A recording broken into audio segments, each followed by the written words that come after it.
2 Kings 4, Elisha, who is an uncredentialed nobody that is filled with power, comes across this one. Now, I want you to notice that he's going to do a miracle, and we always focus on the miracle. What we don't notice about the story is that before you get to the miracle and after the miracle, what it says is that this woman was dying because of bad mortgage laws, and she was in such debt that she was going to have to sell her son into slavery.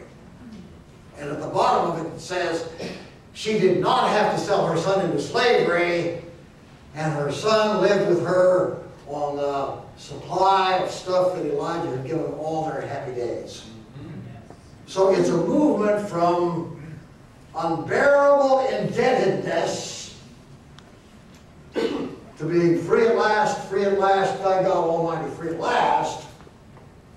And the way you get from the first verse to the 7th verse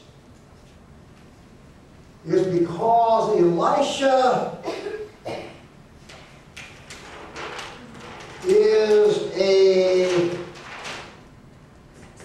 performer of abundance. I want you to get that. And what the text says, this woman had no resources.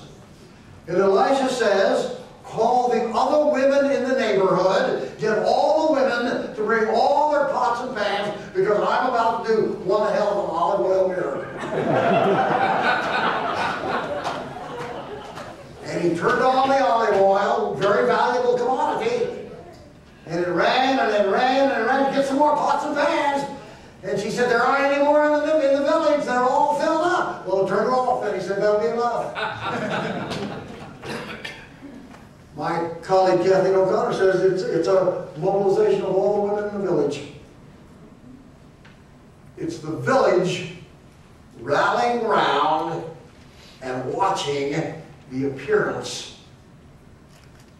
of abundance. I'm sure Pharaoh said, don't be ridiculous. Historical critical scholars say, all of us who are in the payroll of Pharaoh, it's a legend. But if you wouldn't want to take that seriously. So Bishop Spong has to go around explaining that things like this couldn't happen